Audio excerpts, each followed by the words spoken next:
Au nom du Père, du Fils et du Saint-Esprit. Amen. Que la paix et l'amour de notre Seigneur Jésus-Christ soient toujours avec nous, mes frères et mes sœurs dans la foi chrétienne. Nous poursuivons le partage de la parole au travers de la formation des disciples devenus apôtres, cette formation unique. Pour cela, nous allons prendre le livre de Saint Matthieu, chapitre 17, du verset 14 au verset 21, qui dit, et je cite, « Comme ils arrivaient près de la foule, un homme s'approcha de lui et lui dit en tombant à genoux, « Seigneur, aie pitié de mon fils. Il est lunatique, il souffre beaucoup, il tombe dans le feu ou dans l'eau. Je l'ai bien amené à tes disciples, mais ils n'ont pas pu le guérir. » Prenant la parole, Jésus dit, « Génération incrédule et pervertie, jusqu'à quand serai-je avec vous? Jusqu'à quand aurai-je à vous supporter? Amenez-le-moi ici. » Jésus menaça le démon qui sortait de l'enfant et celui-ci fut guéri dès cette heure-là. Alors les disciples s'approchant de Jésus lui dirent en particulier, « Et nous, pourquoi n'avons-nous pu le chasser? » Il leur dit, « À cause de la pauvreté de votre foi.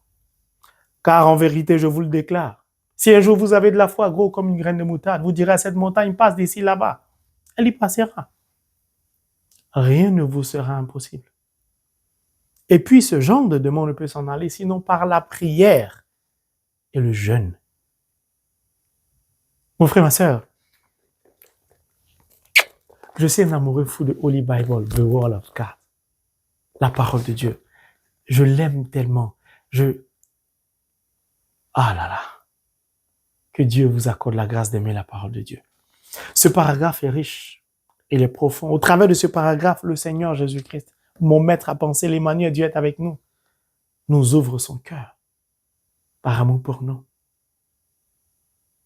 Dieu nous témoigne au travers de ce paragraphe de son amour infini pour nous en la personne du Christ.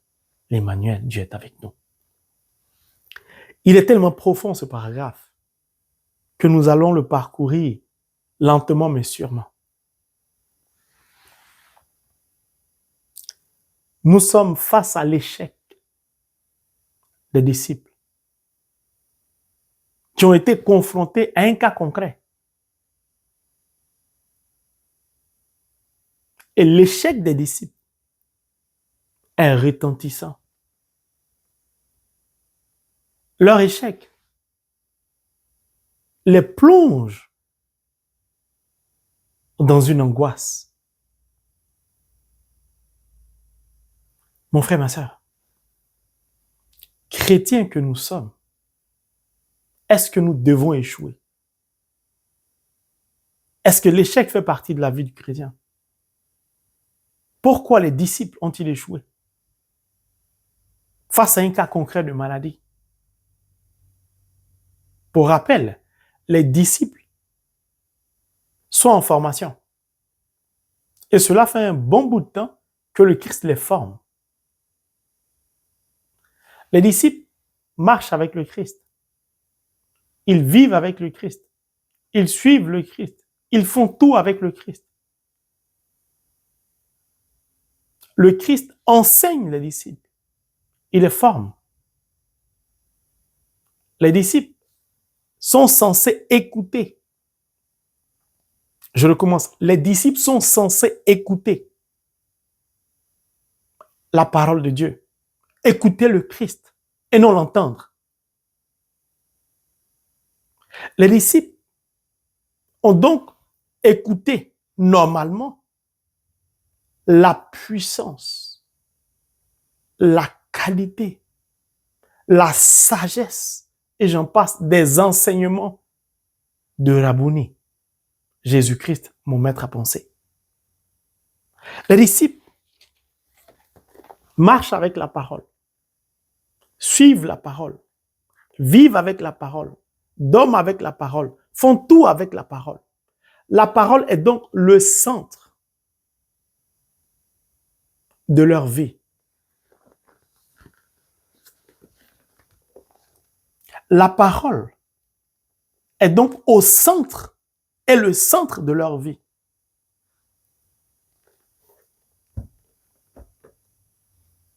Et pourtant, ils ont échoué. Ça paraît aberrant, étonnant. Un père a un fils malade. Son fils est lunatique.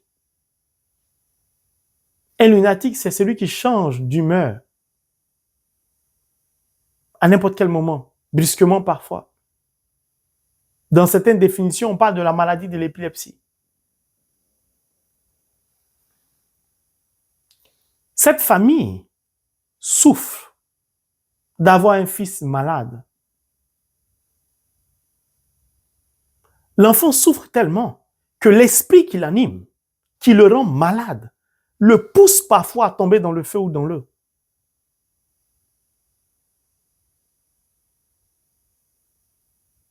C'est difficile. Quel père peut regarder son enfant souffrir de la sorte et ne rien faire? Voir son enfant souffrir, tomber dans l'eau, tomber dans le feu. Vous imaginez les conséquences? Alors le père prend sur lui, accompagné certainement par les membres de sa famille, la décision d'aller voir les disciples pour leur présenter un cas concret de maladie.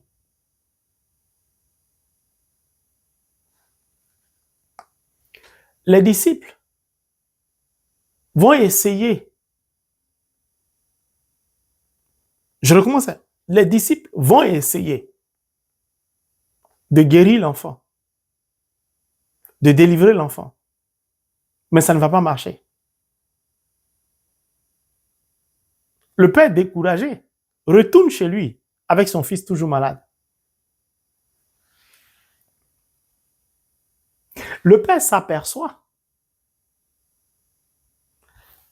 de la présence ou de la venue du Christ.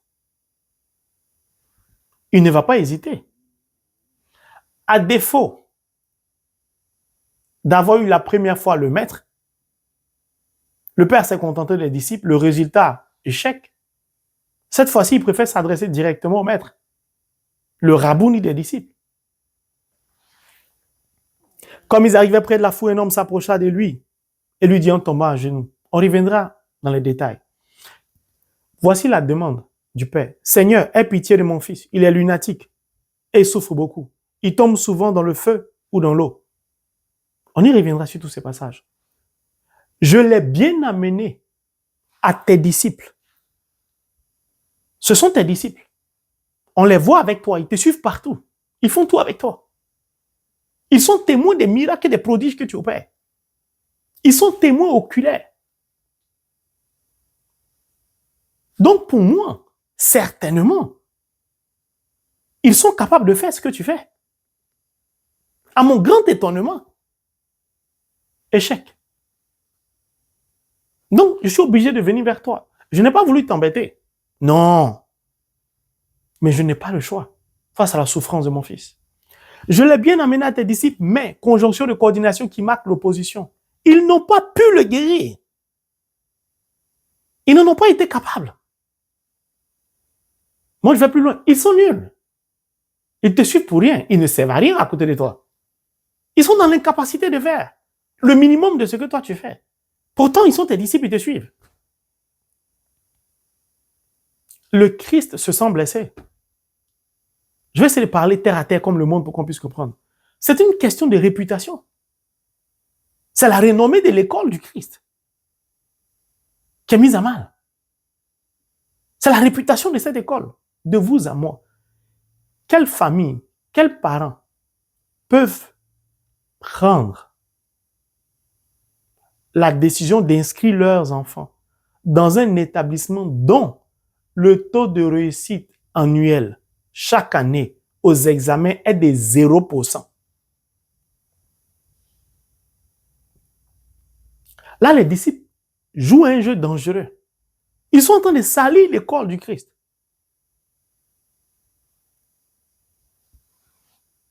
Le Christ n'est pas content des disciples. Non, il n'est pas du tout content. Comme le Christ n'est pas content de beaucoup de chrétiens qui passent leur vie spirituelle ou chrétienne à échouer dans tout et partout. Montrer ainsi que ça ne sert à rien d'être chrétien puisque notre Dieu ne sert à rien au regard du nombre d'échecs des chrétiens, de la misère parfois des chrétiens. Moi, je vais vous dire la vérité. La souffrance n'est pas le chemin de l'élévation spirituelle. Hein. Ce n'est pas ce qui est marqué dans la Bible. La pauvreté n'est pas un chemin d'élévation spirituelle. Pas du tout. Non, n'acceptez pas ce genre d'évangile où on vous dit non, la souffrance, c'est pas normal. Dieu ne peut pas créer un être pour le voir souffrir. Dieu n'est pas maso. Il est l'essence même de l'amour. Mais Dieu n'est pas responsable de notre souffrance. S'il n'en est pas l'auteur, nous ne pouvons pas lui imputer la responsabilité. Génération incrédule.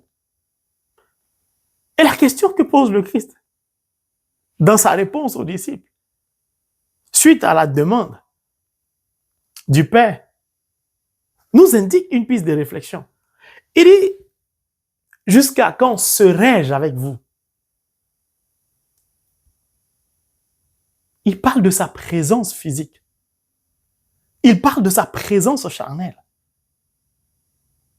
Et vous allez comprendre où je veux en venir.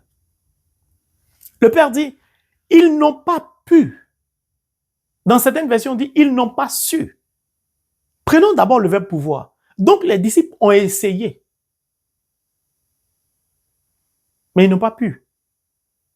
Ils ne sont pas parvenus à guérir l'enfant lunatique, à le délivrer. C'est pourquoi il dit, ils n'ont pas pu. Ça veut dire qu'ils ont appliqué une connaissance. Leur connaissance. Et ça n'a pas marché. Nous partons à l'école pour apprendre à compter. 1 plus 1 égale à 2. Nous n'avons pas d'effort à faire. Il nous suffit d'apprendre le coup. Et on l'applique, c'est tout. On ne cherche pas à savoir si c'est vrai ou c'est faux. Ce qu'on nous a enseigné, c'est ce qu'on reproduit. Parce que c'est une connaissance charnelle. Certainement, les disciples ont appliqué leur connaissance charnelle et non leur connaissance spirituelle. Car il y a une différence entre la connaissance charnelle et la connaissance spirituelle, surnaturelle. La parole de Dieu, the Word of God, Holy Bible, ce n'est pas un livre. Ce n'est pas un livre d'un philosophe, ni un livre de mathématiques ou de chimie, ni de sciences naturelles. C'est un livre spirituel, surnaturel. Donc les disciples, certainement, se sont dit, attends, on a un sérieux problème. On marche avec la parole. On vit avec la parole. On voit la parole accomplir des prodiges. Tout se passe sous nos yeux. Ce n'est pas normal. On a essayé, ça n'a pas marché. Le Christ applique ce qu'il a l'habitude d'appliquer, c'est-à-dire la parole de Dieu, et pour lui marche. Intrigués, les disciples demandent au Seigneur. Alors les disciples s'approchant de Jésus lui dirent en particulier, et nous, pourquoi n'avons-nous pas pu le chasser? La réponse du Seigneur est sanglante. À cause de la pauvreté de votre foi, nous y sommes. Je ne peux pas être chrétien, baptisé, confirmé. Je lis la parole. J'écoute la parole. Je conforme ma vie à la parole. Je pratique la parole. Je vais à la messe. Je vais au Saint-Sacrement. Je vais au tabernacle. Je prie et médite le rosaire. Je jeûne. Je vais en pèlerinage. Et j'échoue dans tout dans ma vie. Et ma vie tourne en rond. 2 pas en avant. 8 pas en arrière. Ça fait un total de 10 pas. Bilan, nul, 0. Il y a un problème dans la vie des chrétiens alors. Mais est-ce que vraiment nous écoutons la parole de Dieu? Est-ce que nous ne l'entendons pas plutôt que de l'écouter? Parce qu'il y a une différence entre entendre et écouter. J'ai déjà parlé de ça dans les enseignements précédents. Le Seigneur pointe du doigt, mais la pauvreté de leur foi. Il dit, vous êtes pauvres en foi. Or, si vous avez de la foi, c'est une métaphore, on reviendra là-dessus. Gros, comme une graine de moutarde. Ça fait rire parce qu'une graine de moutarde, c'est tellement petit. Le Seigneur dit, rien ne vous sera impossible. Donc, rien ne doit, en aucun cas, déranger, perturber la prière, la demande, les intentions d'un chrétien. Je recommence. Rien ne vous sera impossible. Un chrétien ne peut et ne doit jamais échouer. Ce n'est pas moi qui le dis, c'est la parole vivante, c'est le Christ, l'Emmanuel, Dieu est avec nous. Et rien ne vous sera impossible. Le chrétien, au sens propre du terme, ne peut jamais connaître un échec. Ça vous surprend, mais c'est un verset biblique. Tu ne peux pas être chrétien, échouer partout dans tout. Tu ne peux pas être un chrétien et toujours tout est fermé au devant de toi. Tu échoues partout. Pour avoir un enfant, tu n'y parviens même pas à échec. Quand tu tombes enceinte, fausse couche. Tu es malade, tu ne guéris pas. Tu cherches du travail, tu ne trouves pas. Tu veux te marier, pas d'âme sœur. En fait, tout ce que tu fais, échec. Mon frère, ma sœur, arrivé un moment, il faut marquer une pause dans ta vie spirituelle. Il faut te remettre en cause. Et c'est ce qu'on va essayer de voir tout de suite. Parce que là, maintenant, on connaît l'origine de l'échec des disciples face à la maladie de ce fils lunatique. La source, c'est la pauvreté de leur foi. Mais comment cela peut être possible? Pour des disciples, des chrétiens qui suivent le Christ, qui marchent avec lui, qui vivent avec le Christ, dont le Christ est le centre, est au centre de leur vie. C'est là l'enseignement devient intéressant et j'appelle vraiment votre attention. Est-ce que les disciples savent qui est Jésus? Normalement, oui. Puisque Pierre a dit, tu es le Fils du Dieu vivant. S'ils savent qui est le Christ, le problème vient donc d'eux. Pourquoi? La foi vient de ce qu'on entend. Ce qu'on entend vient de la parole de Dieu.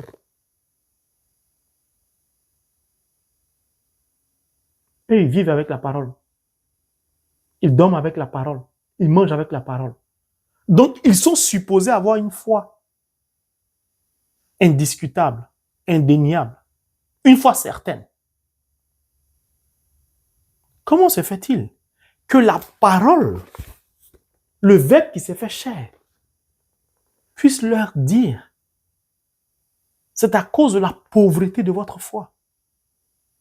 Vous êtes pauvres en ce qui concerne la foi. Vous n'avez aucune foi. Rien. Comment cela peut être possible? Le problème, ce n'est donc pas le Verbe qui s'est fait chair. Le problème, ce n'est donc pas la parole de Dieu. Puisque c'est la parole qui lui a dit ça. Le problème vient donc des disciples. Or, si la foi vient de ce qu'on entend vient de la parole de Dieu, ils sont avec la parole. De deux choses l'une. Soit ils n'écoutent pas la parole, le Christ. Ils l'entendent. Soit ils sont distraits. De deux choses l'une. Soit on connaît la parole ou on ne la connaît pas. Si vous ne connaissez pas la parole, vous ne pouvez pas l'appliquer, vous échouez. Si vous connaissez la parole, vous ne pouvez pas échouer, vous réussissez. On ne peut pas connaître la parole et échouer. Ce n'est pas possible. Pourquoi je le dis? Holy Bible, c'est accessible à tout le monde. Un païen peut se lever et acheter une Bible. Il voit les gens aller le dimanche à l'église, aller à des pèlerinages. Il ne comprend pas. Il décide de se cultiver. Il commence à parcourir la Bible de la Genèse à l'Apocalypse. Ce que certains chrétiens n'ont jamais fait. Je connais des chrétiens qui n'ont jamais lu la Bible dans son entièreté. C'est triste et c'est dommage. Donc, il commence à parcourir la Bible. Il découvre l'histoire d'Abraham, du jardin d'Éden, d'Élie, d'Élisée, de Moïse, du peuple qui a traversé la mer à pied sec. Il entend parler de Jean le Baptiste, de Saint Paul sur le chemin de Damas, d'une femme qui est couronnée d'étoiles. En fait, il comprend beaucoup de choses au travers de sa connaissance, mais il n'y croit pas. Quand il voit des chrétiens, il échange avec des chrétiens, il dit, oh, j'ai lu votre livre là. Ce sont des conneries. On dit le gars, il est crucifié, il est resté le 3e jour, ça c'est des bobas. Quelqu'un nous a créé, il a pris la tête, c'est n'importe quoi. Moi, j'ai lu votre livre pour comprendre de quoi parlait le livre. Et vous verrez des païens parler de la parole de Dieu devant les chrétiens qui sont abasourdis, étonnés, parce qu'ils ne peuvent pas répondre aux païens, puisqu'ils ne lisent pas la Bible, n'ont jamais lu la Bible dans son entièreté. Donc, quand le païen met ici, à gauche, à droite, le chrétien qui ne lit pas la Bible est désemparé, c'est fini. Donc, le païen repart, convaincu de ce que Dieu, c'est une utopie, ce n'est pas vrai, c'est un rêve, ça n'existe pas. La vie spirituelle, le paradis, c'est n'importe quoi. Il a ressuscité des morts, il a pris la salive, ce sont des conneries, ça. Voilà. Donc, ce qui fait la différence entre nous, chrétiens, et les païens, c'est notre foi. Sinon, au niveau de la connaissance, ils ont une connaissance aussi s'ils veulent. Parce que la Bible est accessible à tout le monde. Mais la vie spirituelle, ce n'est pas seulement la connaissance. Le prophète osait dire quoi? Mon peuple périt faute de connaissance. Quand on a la connaissance de la parole de Dieu, la parole de Dieu nous indique le chemin de la foi, de l'abandon. C'est le premier commandement. Tu aimeras le Seigneur ton Dieu de tout ton cœur, de toute ton âme, de toutes tes forces, tes tripes et j'en passe. Mais il n'y a pas d'amour sans confiance. L'amour repose sur la confiance. C'est le premier commandement. Si tu ne fais pas confiance en Dieu, comment tu vas l'aimer? Tu ne peux pas être dans une relation dans laquelle il n'y a pas de confiance. C'est un leurre, tu te blagues toi-même. Mais il y a des chrétiens très hypocrites, qui sont chrétiens que le nom. Mais leur comportement laisse à désirer. On reviendra là-dessus, dans l'autre partie concernant ce paragraphe. Alors on revient aux disciples. Mon frère, ma soeur, tu es chrétien, écoute-moi bien. Tu vas comprendre que ce n'est pas normal que tu échoues. Il ne faut pas te complaire dans les échecs. Tu es un chrétien, notre Dieu est vivant. Est-ce qu'ils savaient qui était le Christ, les disciples? Je pense que non. C'est le Verbe qui s'est fait chair. Celui que tu suis, par ton baptême, tu es devenu enfant de Dieu. Est-ce que tu sais qui est Dieu? Est-ce que tu sais qui tu suis et qui t'a permis d'être enfant de Dieu? Qui aime faire confiance? Quand on a confiance, on se laisse conduire. On est sûr que la personne ne nous veut pas du mal et ne va pas nous faire du mal.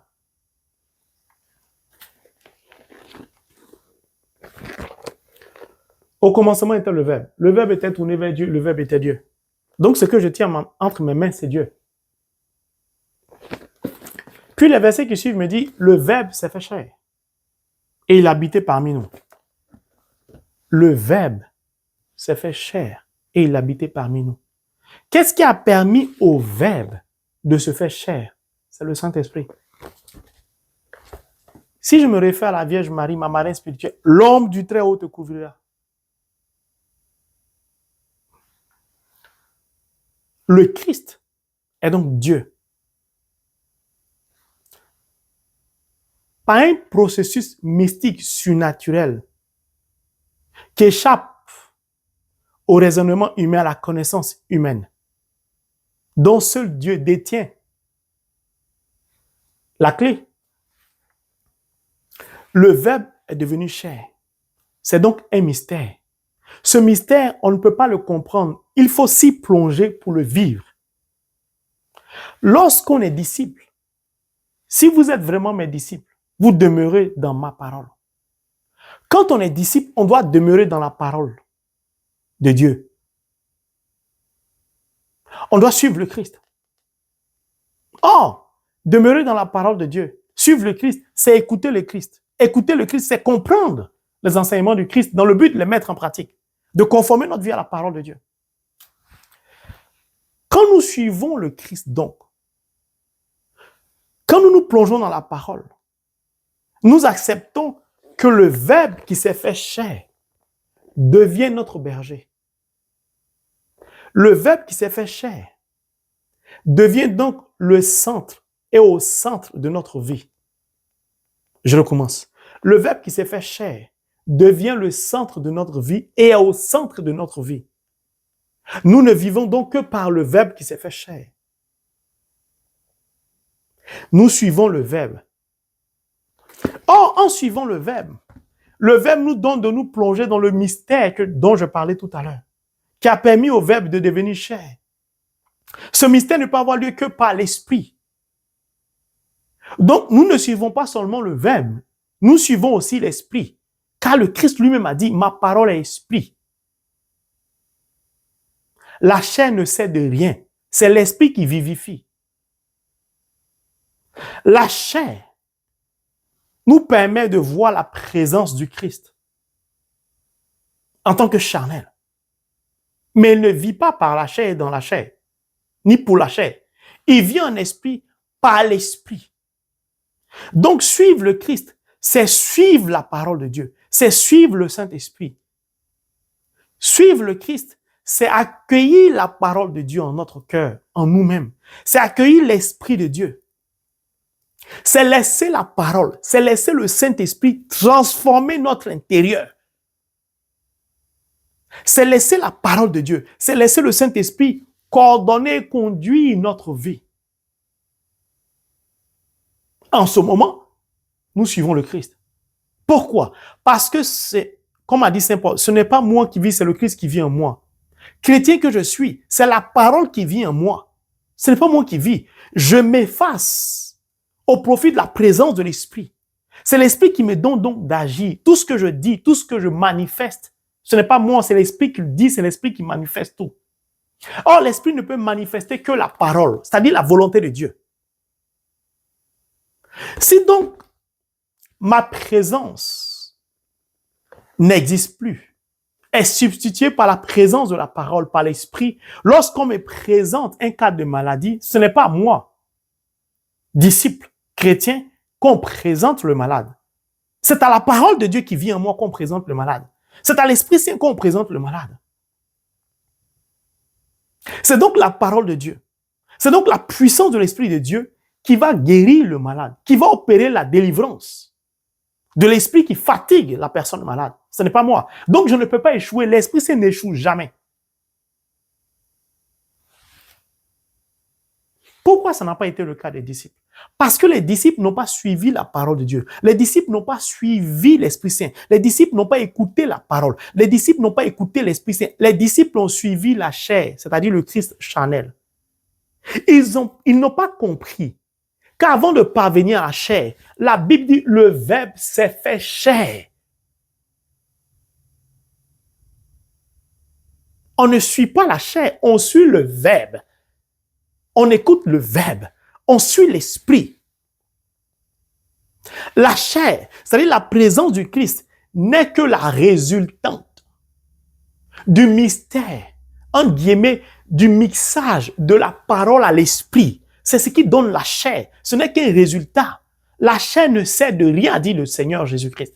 Pourquoi il dit la chair ne sert de rien? Le Verbe s'est fait chair dans le but de collecter, de ramasser nos péchés. La chair peut parler, s'entendre avec la chair. Pour pouvoir ramasser nos péchés, il aurait fallu que le Verbe prenne la forme de la chair.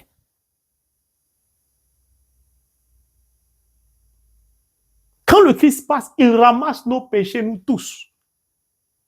Puis il conduit la chair à Golgotha pour être crucifié. Ce n'est pas le Christ qu'on crucifie.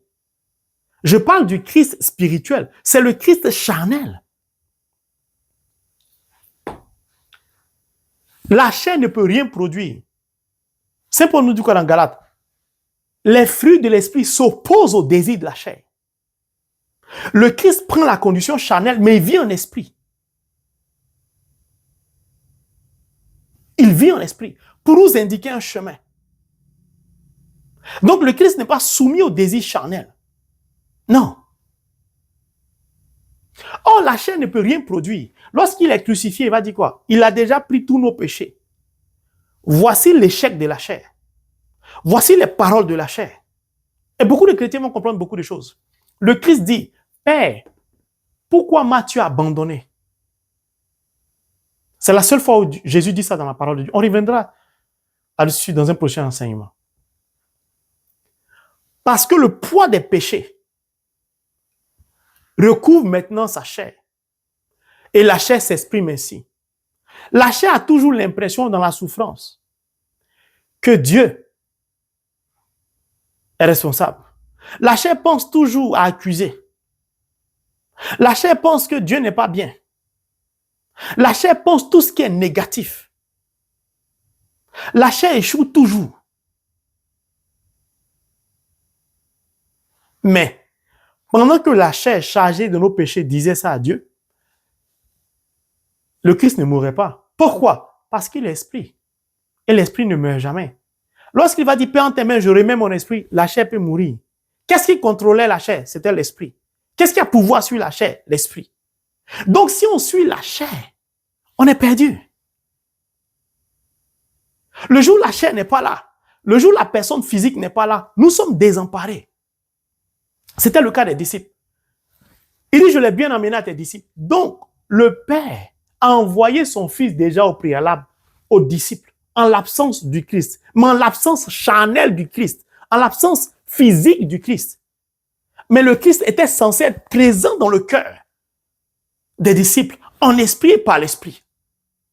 Mais comme les disciples n'ont pas accueilli la parole, c'est-à-dire les disciples n'ont pas compris, n'ont pas accepté de se laisser investir de l'esprit et par l'esprit, de laisser l'esprit les revêtir.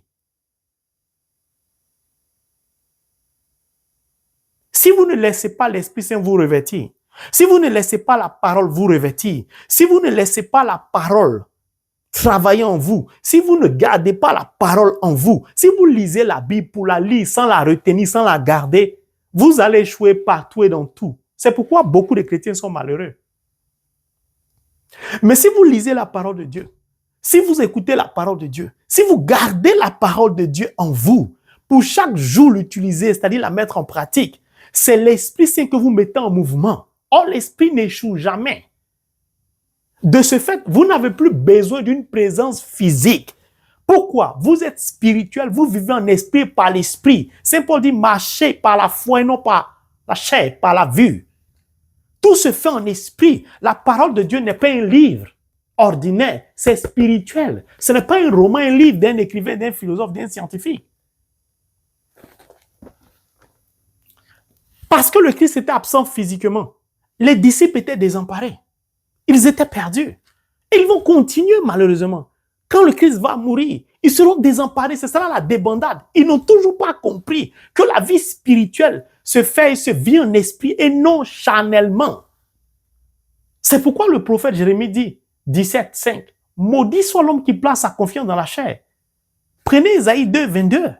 Il dit, pourquoi tu mets ta confiance dans les narines d'un autre humain comme toi? Est-ce que le souffle mane de lui?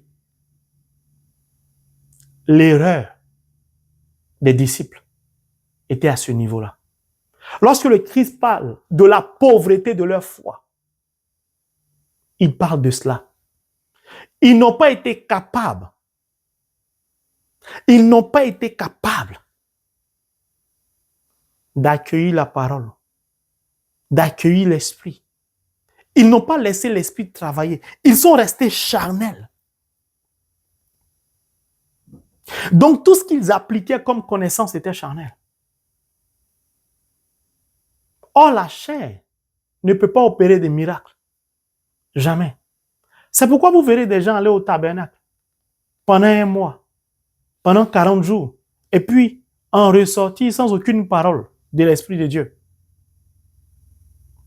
Simplement parce qu'ils vont au tabernacle, au Saint-Sacrement, en chair, par la chair, et leur prière n'est que charnelle. Leurs intentions de prière ne sont que charnelles. Ils font tout dans la chair, par la chair. Mais le tabernacle n'est pas charnel. Non. Le tabernacle, c'est le corps du Christ qui s'y trouve. Au cœur du Saint-Sacrement, c'est le pain consacré, le corps du Christ. C'est le pain vivant descendu du ciel. C'est le Verbe qui s'est fait chair. C'est donc l'Esprit de Dieu qui s'y trouve. Quand je suis assis ou agenouillé en face du tabernacle, c'est l'Esprit qui s'y trouve. Devant le Saint-Sacrement, c'est l'Esprit qui s'y trouve. Comment je peux parler à l'Esprit si je ne suis pas capable de me détacher de ma chair pour m'élever en esprit pour lui parler? Comment je veux voir mes intentions être exaucées si toutes les intentions que je porte à l'Esprit Saint sont toutes charnelles? Comment? Il n'y a pas de résultat, ce sera échec. Parce que les désirs de la chair s'opposent au fruit de l'Esprit. Tu ne peux pas demander à l'Esprit d'agir conformément à la chair. Ce sera échec.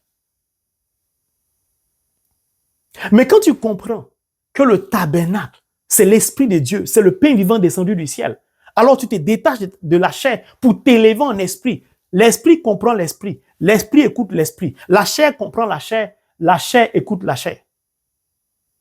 Les disciples sont restés charnels, favorisant ainsi l'entrée du diable maintenant dans leur vie. Et vous allez voir dans les enseignements qui vont venir. À partir de là, le diable comprend. Mais que ceux-là, ils sont nuls. Non. Mon petit agent qui fatigue l'enfant qui est lunatique, là, ils sont dans l'incapacité de le chasser, mais je vais les détruire. C'est pourquoi un gars comme Pierre peut regarder le Christ avec qui il a dormi, il a mangé. Lui, je ne le connais pas, je ne l'ai jamais vu. Pourquoi? Parce qu'il est resté charnel. Celui qui est rempli de la parole de Dieu, celui qui est rempli de l'Esprit Saint ne peut jamais prononcer les paroles que Pierre a prononcées. L'Esprit ne peut pas régner le Christ, jamais de la vie, parce que le Christ est même, c'est l'Esprit lui-même. Comment il va se régner? Le problème des chrétiens se trouve à ce niveau. Si nous n'avons pas de foi, c'est parce que nous sous-estimons la parole de Dieu. Nous ne croyons pas à la parole de Dieu. C'est tout.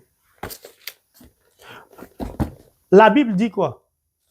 Je prends le livre de Saint Matthieu. La Bible dit que si 2 ou 3 se mettent ensemble pour demander quelque chose, le Seigneur ne peut rien refuser. Je ne cherche pas à comprendre cette parole. Je pioche des versets, je commence à jeûner avec, à prier avec, sans les avoir compris au préalable, sans avoir conformé ma vie à la parole de Dieu, sans sainteté de vie, sans niveau de consécration de ma vie. Et je pioche des versets, je commence à jeûner, prier, et je suis choqué, déçu, découragé. Je suis fatigué à faire de Dieu les compliqués. Je prends la parole de Dieu, je prie. Le franc m'a dit de lire la parole de Dieu. Je lis la parole de Dieu, je prends les versets, je prie, mais rien n'avance dans ma vie. Non, affaire de Dieu, non, Dieu même, est-ce que c'est vrai même? Est-ce qu'il va faire même? Toutes les révélations m'ont donné, depuis rien ne s'accomplit. L'Esprit de Dieu ne peut jamais s'adresser comme ça à Dieu, à l'être suprême au monde. Ce n'est pas vrai. C'est parce que vous êtes toujours charnel. C'est comme ça la chair parle.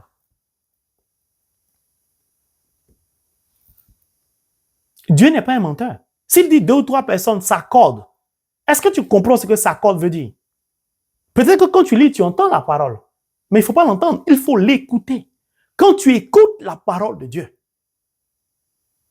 le résultat est probant. Puisque la parole était là. La parole a fait quoi? A libéré l'enfant. On reviendra là-dessus. Donc, mon frère, ma soeur, tu es chrétien. Concours, ça fait 10 ans, tu échoues seulement. Tous les concours, tu échoues. Pour trouver une âme sœur, tu n'arrives pas. Thomas, tu n'arrives pas. En fait, tout ce que tu... Échec. Il faut laisser un peu le sorcier. Est-ce que tu crois en la parole de Dieu? Est-ce que tu crois en Dieu? Est-ce que tu as placé ta confiance en la parole de Dieu? Tu es malade, par exemple, d'un cancer. Les chirurgiens, les médecins, les professeurs en médecine, je ne sais pas, tous ceux qui interviennent dans le processus de soins de quelqu'un qui est frappé d'une pathologie très lourde comme le cancer. Parce que parfois, le cancer, on a besoin de chirurgiens pour enlever la tumeur, des choses comme ça. Après examen et tout, ils disent, toi, on ne peut plus rien faire dans 3 mois, quel que soit le nombre d'opérations. De toute façon, dans 3 mois, dans 6 mois, tu vas mourir.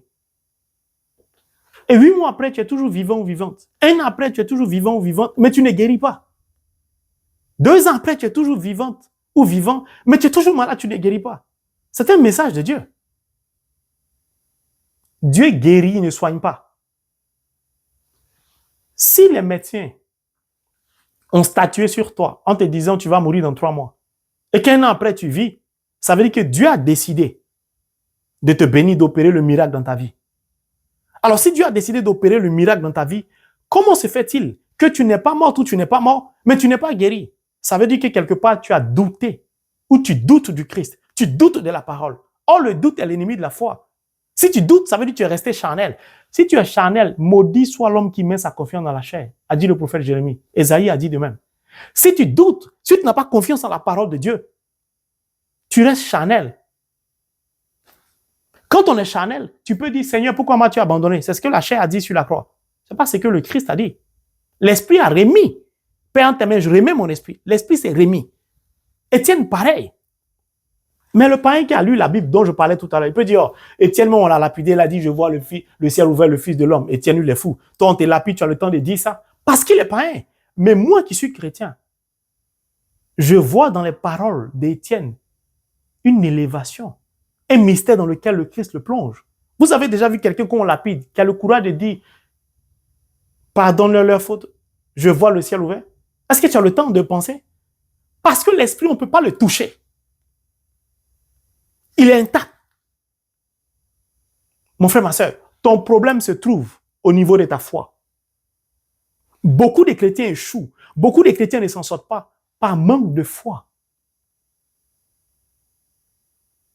Or, pour consolider sa foi, il faut lire la parole de Dieu. Il faut écouter la parole de Dieu. Alors, mon frère, ma soeur, le Seigneur t'invite à prendre conscience et à prendre la décision à partir d'aujourd'hui de ne plus jamais échouer dans ta vie au nom de Jésus. Mais la décision t'incombe. Si tu acceptes de te détacher de la chair pour suivre le Christ, pour suivre la parole et non la chair, quand tu traverses des difficultés et que tu adresses une prière à Dieu, tu ne dis pas, depuis là, Dieu ne me répond pas, il ne me parle pas. Dieu t'a déjà répondu avant que tu lui adresses une prière. Voici la réponse ici. The word of God. Tout y est. C'est le chrétien charnel qui dit, ah, je suis fatigué, depuis Dieu ne parle pas. Mais je lui ai dit, il m'a rien dit. Dieu répond toujours. Dieu n'est pas muet. Il parle toujours. Mais si toi, tu veux que Dieu te réponde, comme toi tu le souhaites, il ne va jamais te répondre parce que c'est lui qui est Dieu. Il est l'être suprême au monde. Mais si tu acceptes le Christ, si tu acceptes que Dieu te réponde comme lui il veut, alors tu sauras que Dieu répond toujours favorablement à toutes sortes de prières. Car parfois, la réponse, nous l'avons déjà dans la parole de Dieu avant même d'adresser notre prière à Dieu. C'est pourquoi le silence de Dieu n'est pas l'absence de Dieu. Si tu as la parole de Dieu en ton cœur, comment tu peux dire Dieu est absent dans ta vie? Si tu dis Dieu est absent dans ta vie, dans ta situation, ça veut dire que la parole n'est pas au cœur de ta situation. Or, si tu as un problème, tu as une difficulté, cherche la solution ici. Puis, laisse le choix à Dieu de te parler, soit au tabernacle ou au Saint-Sacrement, où tu veux. Il y a des gens pour qui j'adressais juste une petite prière à Dieu, ces femmes sont tombées enceintes. Puis, il y a des gens pour qui tu pries depuis des années, elles ne tombent pas enceintes. Dans la deuxième partie, on en parlera. À partir d'aujourd'hui, l'échec ne fera plus partie de notre vie au nom de Jésus. À partir d'aujourd'hui, nous n'allons plus suivre la chair. Nous allons suivre la parole de Dieu. C'est pourquoi j'attire votre attention. Et je le prêche souvent. Ne me suivez pas, moi, frère Marie, je suis charnel, je ne peux pas vous sauver. Des chrétiens qui abandonnent leur vie dans la main des serviteurs de Dieu, des prêtres, des servants de Dieu, des pasteurs, des bergers ou des bergères, n'ont rien compris à la vie spirituelle. Nous ne devons pas suivre un homme ou une femme. Nous devons suivre la parole de Dieu. Celui qui me suit, mon frère Marie est perdu. Mais celui qui sait que c'est l'Esprit de Dieu qui m'anime, confie son affaire au frère Marie, mais pas au frère Marie charnel, au frère Marie instrument de Dieu. Donc il parle indirectement à Dieu. C'est pourquoi je vous dis, n'insultez pas un serviteur de Dieu, vous insultez l'Esprit qui l'anime. L'Esprit qui l'anime, si vous l'insultez, comment vous serez exaucé? C'est très important de comprendre, de faire la différence. Ne va pas confier ton affaire à un serviteur de Dieu, un serviteur de Dieu. Toute ta vie, tu racontes et tu attends tout de lui, les réponses de lui, tout de lui. Et toi, où est ta foi? Dieu ne fait point exception de personne. Tu as besoin d'être soutenu. Tu as besoin qu'on prie pour toi, oui, mais ne t'abandonne pas totalement dans la main d'un serviteur de Dieu. Il n'est pas Dieu. Ce que j'accompagne, je le dis clairement. Plongez-vous dans la parole de Dieu. Allez au Saint-Sacrement, au tabernacle, je vais vous accompagner. L'esprit qui m'anime, si Dieu reprend cet esprit, je ne suis rien, je ne peux même pas vous expliquer la parole de Dieu. Donc vous allez vous attacher à moi, pourquoi? Vous allez mourir. Mais vous venez vous confier au frange Marie parce que vous savez que l'esprit de Dieu l'utilise. Et c'est à l'esprit de Dieu que vous vous adressez, et non au frange Marie charnel, mais au frange Marie spirituel. Mais vous n'attendez pas quelque chose du frange Marie charnel. Vous attendez quelque chose de la parole de Dieu, de l'esprit de Dieu. Libre à Dieu de vous parler directement ou de parler par son serviteur. C'est tout.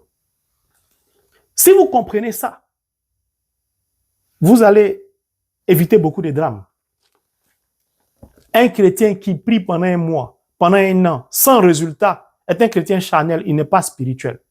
Alors que Dieu nous donne rempli de l'Esprit Saint, de pouvoir dorénavant prier en esprit et par l'Esprit, afin que l'échec s'éloigne de nous à jamais et que la réussite devienne notre souffle de vie, notre respiration pour la gloire de Dieu le Père. In the name of Jesus Christ. Amen.